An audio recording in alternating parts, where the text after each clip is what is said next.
నాకు తెలుసులే అంటే అని నువ్వు ఇలాంటి గరసరి మాటలు మాట్లాడకుండా ఏం చేసి వచ్చావో నాకు తెలిసేట్టున్నాడు. నీ బుద్ధి నాకు తిరిగిపోయిందంటే ఆయన అంటాడు, ఇంటి గుట్టు పెళ్ళానికి మనసులో పెట్టుకో, బయట పెట్టకండి అన్న తర్వాత ఆడవాళ్ళు మగవాళ్ళు కలిపి పెద్ద భజన చేసి పాటలు పాడతారు.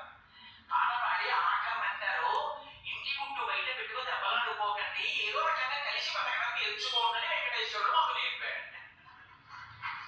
ఇంకా మీకు చమత్కారం ఏమిటో తెలుసా? వెంకటేశ్వర ఉత్సవములు అంటే ఇప్పటికీ రాయలసీమలో ఒక ప్రత్యేకమైన పద్ధతి ఉంది. పిల్లలందరినీ తీసుకొచ్చి కూర్చోబెడతారు. పొడుపు కథలు ఏంటంటే వెంకటేశ్వరుడి మీద ఇన్ని సామెతలు చెప్తారు. చెప్పి దీనికి అర్థం చెప్పండి.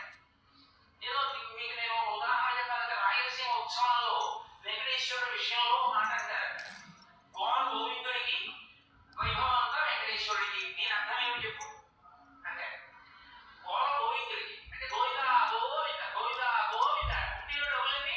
వెంకటేశ్వరుడికి. ఉత్సవాలన్నీ వెంకటేశ్వరుడికి. గోర గోవిందుడికి, ఉత్సవాలు వెంకటేశ్వరుడికి. ఇలా ఇన్ననుకుంటున్నారు ఆయన మీద. పాలకొండ పరిగెత్తింది, విన్నకొండ నించుంది, అదృష్టం పట్టిందంట. ఇప్పటికి కడపలో ఉంది సామెత. పాలకొండ కొండ, ఆ కొండ మీద శ్రీ వెంకటేశ్వరుడు మొదట అడుగు పెట్టాడని, కొండ కరిగిపోయిందని, ప్రభుత్వం తట్టుకోలేదు లేదు వచ్చి శేషాచలం మీద నిలబడ్డాడని, ఆ పర్వతం తట్టుకుందని అందుకు పిలిచారని. అవకాశం వచ్చినప్పుడు దాన్ని వినియోగించుకున్నవాడు అదృష్టవంతుడు అవుతాడు. పాలకొండలా ఎక్కువ కంట. ఏదో పచ్చి వెన్ను తెచ్చాను గోవింద అంటే